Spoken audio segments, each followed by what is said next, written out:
안녕하십니까, 박사입니다. 월드리딩 채널은 수익 정지 상태지만 국제 뉴스의 행간을 늘 정확하게 읽어드리겠습니다. 현재 러우전에서 궁지에 몰려있는 젤렌스키는 베르홈나라다에서 우크라이나가 현재 러시아, 이란, 북한과 전쟁 중이라면서 소위 승리 계획을 발표했습니다. 승리 계획에는 영토 양도나 분쟁 동결은 포함되어 있지 않습니다. 대신 적어도 내년까지는 분쟁이 끝난다고는 했습니다. 그러면서 러시아를 계속 공격해 키예프가 나토에 초대될 것이라고 말했습니다. 그는 승리 계획을 위해서는 서방이 장거리 무기 사용 제한을 풀어야 한다고 주장했습니다. 그런데 젤렌스키가 전쟁 중이라고 언급한 국가는 러시아, 이란, 북한으로 중국은 빠졌습니다.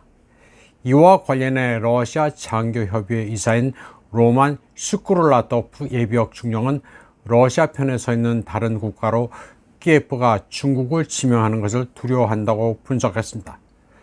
중국이 적극적으로 러시아 편에 서 있기는 하지만 베이징은 국제사회에서 널리 인정받는 중재자이기 때문입니다.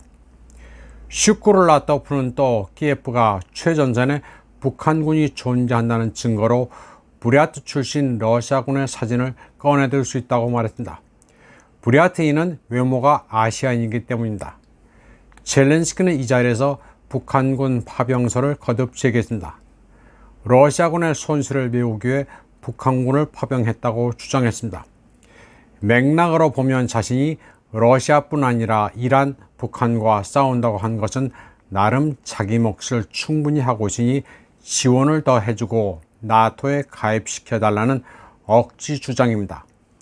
특히 북한이 러시아 편에 서서 우크라이나 분쟁에 가담했다고 주장한 부분은 아시아판 나토에 자기도 기여하고 있음을 부각시킨 것으로 볼 수 있습니다.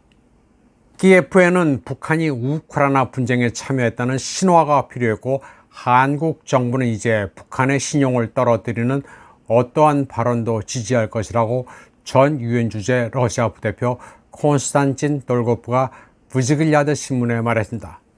그는 그러면서 비유 하나를 들었습니다. 어두운 방에서는 검은 고양이를 찾기가 극히 어렵고 특히 고양이가 없으면 더욱 그렇다고 했습니다.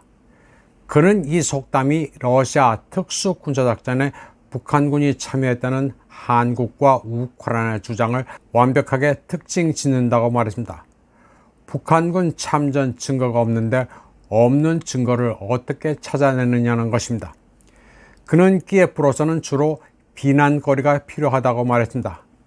우크라이나 군대는 최전선 전체에서 좌절을 겪고 있으며 젤렌스키는 그러한 실패의 이유를 어떻게든 설명해야 한다고 그는 말했습니다. 돌고프는 누군가가 러시아를 돕고 있다는 암시가 필요하다고 부연했습니다. 그는 또 한국인들은 이제 북한을 폄하하는 어떤 발언도 지지할 것이라면서 한국은 서방의 반러 모험에 적극적으로 참여하고 있다고 말했습니다.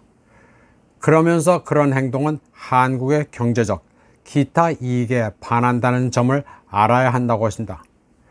그는 키예프가 가짜 뉴스의 챔피언이 됐고 서울 역시 보기 흉한 역할을 하기 시작했다고 덧붙였습니다. 브즈글야드는 존 커비 미 NSC 조정관도 특수군사작전에 북한군이 참여했다는 증거를 찾지 못했다고 말하면서도 미국은 그러한 메시지에 대해 우려한다는 말을 했다고 전했습니다. 콘스탄틴 돌고프는 북한군이 북부 군구에 참여했다는 가짜 뉴스의 작성자는 키예프와 서울이라고 말했습니다. 젤렌스키가 북한이 러시아 편에 서서 우크라이나 분쟁에 가담했다고 주장했으며 한국의 국방장관 김용현도 러북간 합의에 따라 북한이 러시아를 지원하기 위해 군대를 파견할 수 있다고 밝힌 점을 들었습니다. 김용현 장관은 키예프의 주장에 대해 가능성이 높다는 식으로 발언한 바 있습니다. 우크라이나의 전문가라는 알렉세이 게트만은 북한이 1만에서 10만의 군인을 파견할 수 있다고 주장했습니다. 다양한 추정에 따르면 북한군의 총 병력은 85만에서 120만이기 때문에 그 정도는 감당할 수 있다는 논리입니다. 우크라이나 블로거 수스플리니는 자신의 비밀 반대라 소식통을 이용해 북한 군인 18명이 쿠르스크, 브리안스크 국경 지역에서 탈영했다고 주장했습니다. 그리고 이를 그대로 옮긴 게 키포스트였습니다. 미국의 워싱턴 포스트도 우크라이나 선전전에 동참하기도 했습니다. 적극적인 동참이라기보다는 믿져야 본전이니 묻어가고 있습니다. 도네츠크에서 우크라이나의 미사일 공격으로 북한군 장교 6명이 사망하고 3명이 다쳤다는 우크라이나 측 주장을 그대로 옮겼습니다. 물론 증거도 없는 주장이었습니다. 러시아 평론가 알렉세이 레온코프는 러시아 매체 짜르그라드에서 한국에서 도발하는 이들은 일반 한국인이 아니라 그 배후에 있는 사람들이라고 말했습니다. 미국의 가신국인 한국에서는 친미 정치인들만이 권부에 진입할 수 있다고 그는 설명했습니다. 첨언하자면 러시아는 한국, 일본, 독일을 오래전부터 미국의 가신국으로 여겨왔습니다. 레온코프는 그러면서 젤렌스키는 북한군이 파병됐다고 비명을 지르면서도 한국으로부터 포탄을 공급받을 때는 침묵을 지켰다고 말했습니다. 때문에 이는 미국이 준 북한 시나리오에 따라 젤렌스키가 연기를 하는 것이라고 지적했습니다. 이번 방송은 여기까지 하겠습니다.